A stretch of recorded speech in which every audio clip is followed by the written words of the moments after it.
I tell you, the support that we love is that, if you've connected with the film, that you just tell your friends about it. Because, with this movie in particular, we've had a really interesting ride, and it's been fascinating to watch the support build and build, but from a small place. And I think that this film we hope it will just continue to grow. We've been so surprised that, when we finished the film, quite a while ago, people are still talking about it, and now we're being released in America. And I know from Phil's point of view, he's over the moon, and he really wanted to be here. And it's so we just wanted to, kind of talk for him, and that's all we can really hope, is that people will talk about the film and say, no, you've got to go see this film. I'm not going to explain it because I can't, but you've got to go see it. Yeah, I mean, I like films, and I wanted to make a sort of unique, sort of independent film, because they need to be made, and they need the support, and they need the support of the artists, and they need the support of the audience, and it's so important that different movies with different approaches from different artists, have the opportunity to make a film, and it's getting harder and harder to do that in the present sort of film climate, unless you're a sort of teen vampire movie or a superhero film, So yeah, when I sort of found the script and when I read the script, I knew instantly that it was something different, and it was something that sort of touched me personally, and it was something that sort of tackled issues in the world that I sort of live in, and I think anybody who lives in the modern day world can find something of an issue that's brought up in Phil's writing and in his work. And I'm from London, so it was a film that was sort of geographically sort of close to home.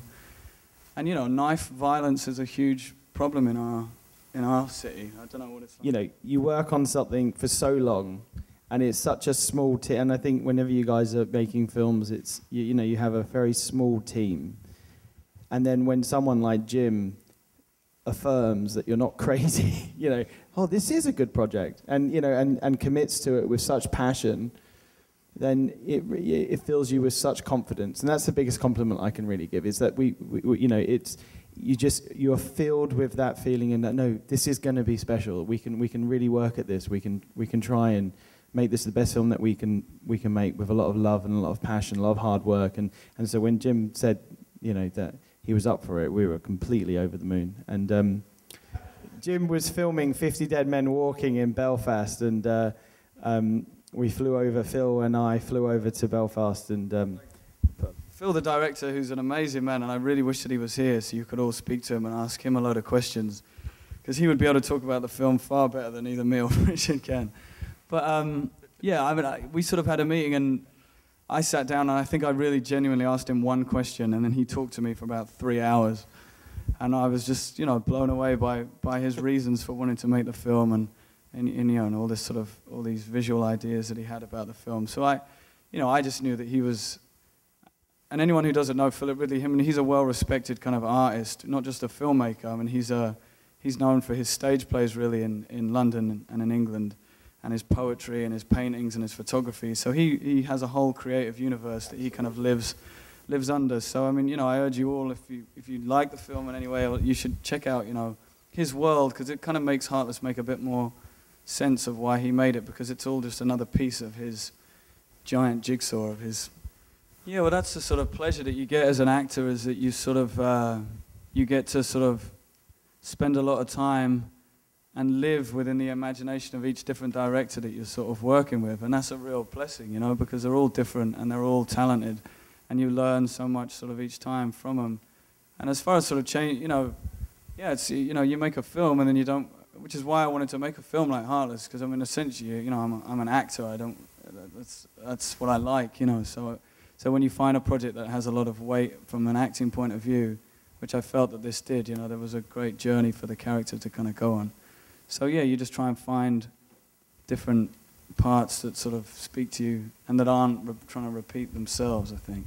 But it's cool to just work with different directors, and they all share the same quality. Like, a really good director always, to me anyway, seems to have a real childlike kind of sense of what they're doing, and every good director that I've worked with has that same, whether that was Julie Taymor or Phil Ridley's the same. He just lives in this, complete bonkers sort of universe of his own, And that's, it's what makes a true artist, really, is when you have your own creative universe. And, no one else can kind of infiltrate that. No, not really. I mean, it's sort of, the geographics of it is almost irrelevant, really. It's, you know, it's the story and the character and what that person goes through. But I mean, there was a sense, I mean, after I did sort of 21, which was, I guess, a big blockbuster American movie, and they weren't the kind of films that I watched or were inspired by, you know.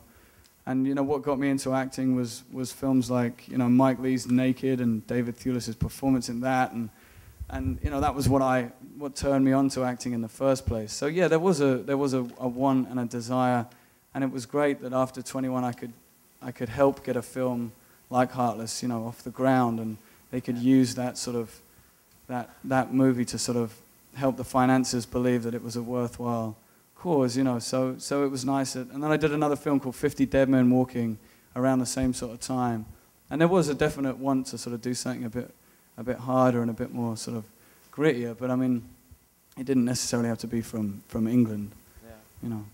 Yeah, well, it's called imagination, really, and it's like you just have to just imagine what would happen if that went down, you know, and how you would react in that situation.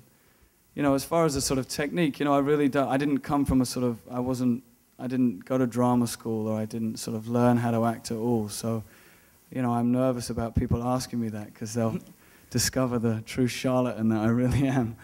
No, I wish that I had gone to drama school. I mean, to have some sort of foundation and sort of go to a place where you can work out what you're doing each time is invaluable. I mean, it's a great tool to be able to have. And sometimes I feel like I'm swimming without a paddle. You know, I don't know quite what the fuck I'm doing. So, but I think that's a strength too, you know, to be able to just, you know, give in to not coming at it from an intellectual viewpoint, but just trying to be as emotionally engaged with the story, and just, you know, just flying with your own imagination, and not getting too bogged down with the intellect behind acting. I worry sometimes that people, I don't worry about it, but I mean, like, but people are weighted down by thinking about it too much, you know, and by using your head too much, you sort of take away something from just your heart and your instinct, I guess. So.